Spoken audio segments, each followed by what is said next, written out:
14 ans qu'il n'avait plus entraîné une équipe masculine. Laurent Buffard retrouve le banc de Cholet Basket, son premier job déjà chez les pros il y a plus de 20 ans, avant de partir remplir son armoire à trophées chez les filles à Valenciennes. 2 Euroleague en 2002 et 2004, 6 titres de champion de France et 5 Coupes de France. Laurent Buffard a tout gagné en basket féminin de club. Alors, quand Lyon lui demande tardivement de partir cet été pour soulager ses finances, il décide de revenir vers le basket masculin, quitte à renoncer à son statut. Vous savez, les statuts, c'est pas des choses qui restent. Hein, on oublie vite. Demander à la nouvelle génération si ils se rappellent quand on a gagné le titre de champion d'Europe avec Valenciennes. Non, personne ne s'en rappellera.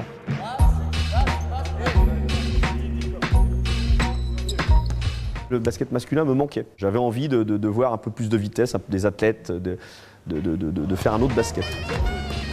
Cholet, on n'est pas un entraîneur lambda parce qu'il y a un passé, il y a une histoire. C'est un club qui a grandi, qui est très très bien structuré. C'est un grand club en France.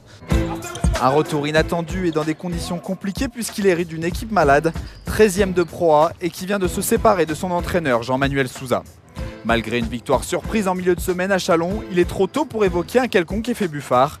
Avant de soigner les maux du terrain, il faut soigner les têtes. On fait un travail psychologique de travailler avec les joueurs et quand on a le temps de montrer des images, mais c'est pas évident, il y a du boulot. Il est 15h, dans un coin de son hôtel, Laurent Buffard prépare son match. Il ne le sait pas encore, mais rien ne va se dérouler comme prévu. On met l'accent sur la notion de pression défensive, donc, parce qu'on sait que Nancy est une équipe qui est très physique et il ne va pas falloir refuser le combat, ça c'est la première chose. Et puis c'est aussi ne pas être trop en retard sur les shooters qui sont Harris et Nichols.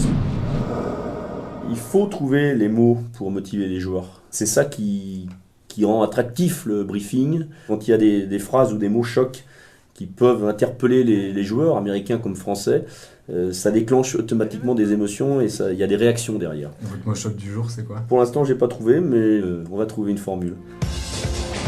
Les premières minutes du match sont équilibrées, mais l'illusion ne dure pas longtemps.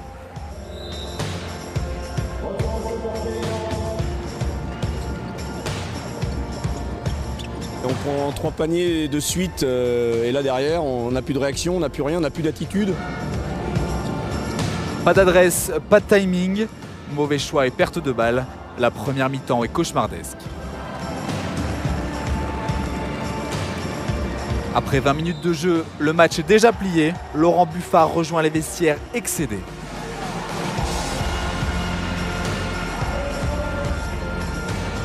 La révolte attendue n'aura pas lieu. Au contraire, le troisième quart-temps tourne à la débandade. L'écart gonfle à plus 34. C'est quand même grave de prendre l'eau comme on l'a pris ce soir, et sans réaction, sans orgueil, sans fierté. Et c'est là-dessus qu'il faut qu'on travaille, parce que qu'on perde un match de 2 points ou de 3 points ou de 4 points, c'est pas grave. Mais on s'est battu au moins. Là ce soir, on a laissé jouer Nancy dans son registre de jeu qui est le sien depuis le début de saison. Cette déroute à Nancy rappelle que le mal choletais est profond. Docteur Buffard a 15 matchs pour trouver l'antidote.